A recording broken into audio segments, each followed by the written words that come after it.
Welcome back, everyone. After recently covering a video with the Thunderbolt, Condemn, and the 1-star Everlasting Torment, I've had a ton of questions, whether it be on the video, in-game whispers, and so forth, and I just want to go through the build. Some of this actually applies to all classes, and anybody really using the 6-piece Banquet and the Everlasting Torment gem in combination, and that Everlasting Torment is a 1-star gem, so this is accessible by essentially everybody in the game. Let's start off by just covering the build in its basics.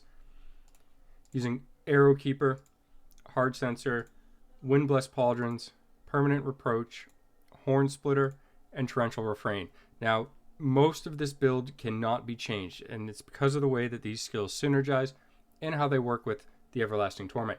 Some of this can, and we'll go and cover that as we get through it. So Arrow Keeper, pretty straightforward. This is for your Holy Banner, and this is just to give it some survivability, and there's really nothing else in the slot that we would even want, given the skills that we're using.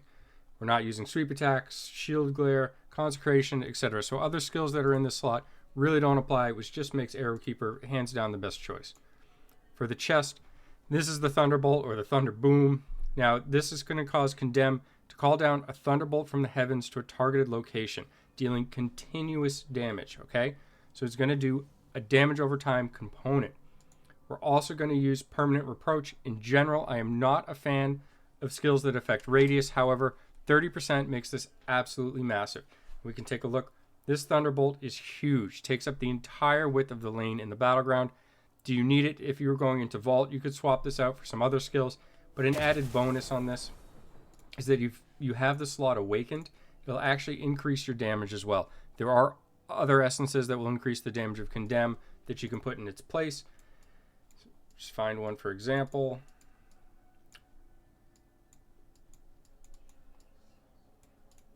So I believe even the Cusp of Scorn. So this is going to do additional damage and increase the damage again if you have it awakened. So this is useful as well. And again, like I said, I typically don't like skills that increase radius. I come from a MOBA background, and in general, I just feel like you should land the skill shot, or in an ideal situation, you should land the skill shot. But it makes this so big, and I'll swap this on just momentarily, and you'll see that this radius is much, much smaller. So the massive advantage of that radius tends to work out. But if you're going for pure damage and comfortable landing that skill shot all the time, by all means go for more damage. The third slot, dealing with Condemn, is going to be Torrential Refrain.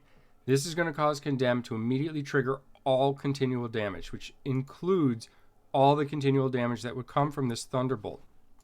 So this has to be paired together in order to make this build work the way that we want. This is going to make them take all the damage instantly. In the video, I think I might have had some crits up to 200k, and I sure have hit much, much harder than that. I have hit minions for 584,000 damage at this point, and I do not have badges. So I right now have one 6% badge. Most players at this point are getting at least 24% if they're active, potentially 36%. So you can see that I'm still missing 30% damage to go on top of what I'm already dealing. So huge, huge burst damage from this build. It will only get better as I get badges. I plan to revisit Crusader just to show this build again once I reacquire the badges.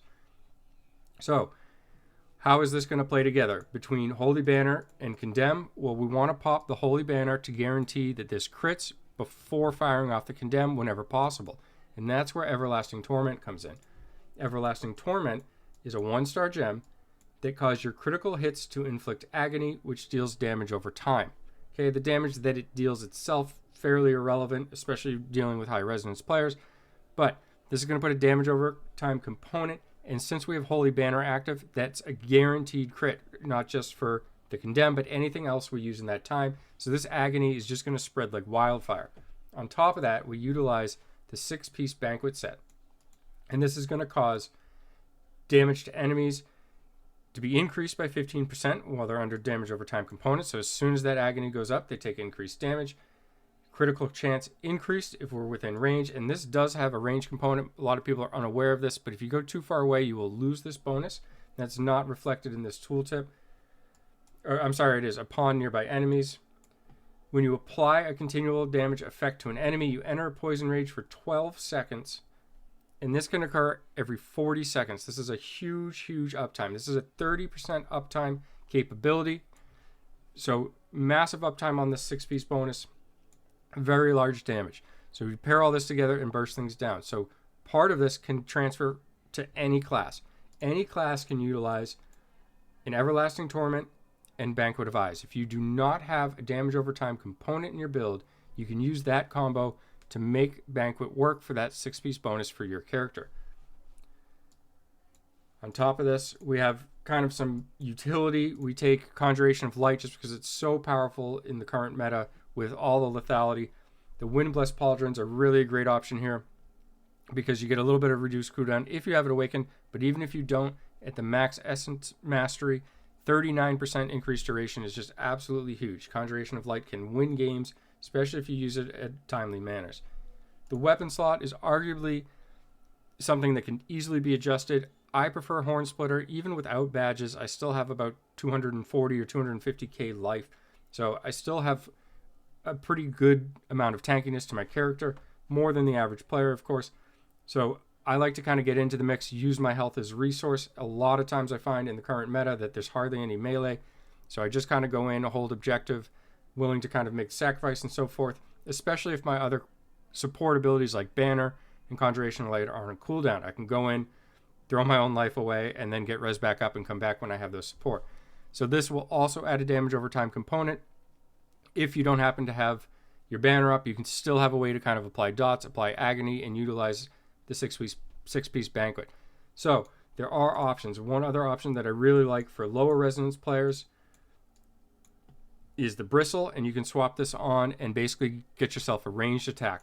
It becomes sort of mid-range, but it pairs really well with the banner. So if you banner and you condemn and you're waiting, you can then just kind of fire and reposition, and allows you to kind of stay back. So if you're a lower resonance player, this is a decent option.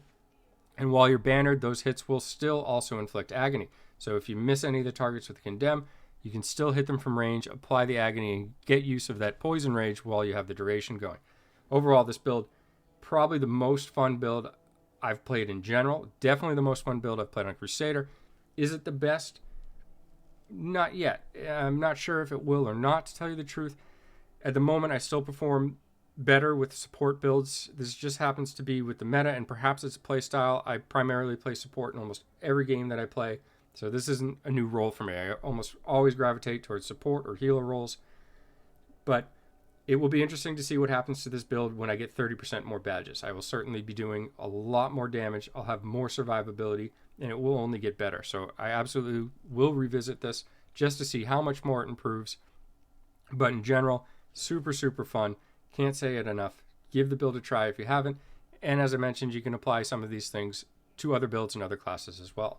Hope this helps a lot of people understand how all these pieces work together. I've gotten a lot of questions, almost an overwhelming amount. Can I swap this out for that? Or can I move this and that? And it's difficult to answer in the number of characters I have in-game. You're very limited with how many characters you can put in replies, aside from just spamming somebody's log the whole way.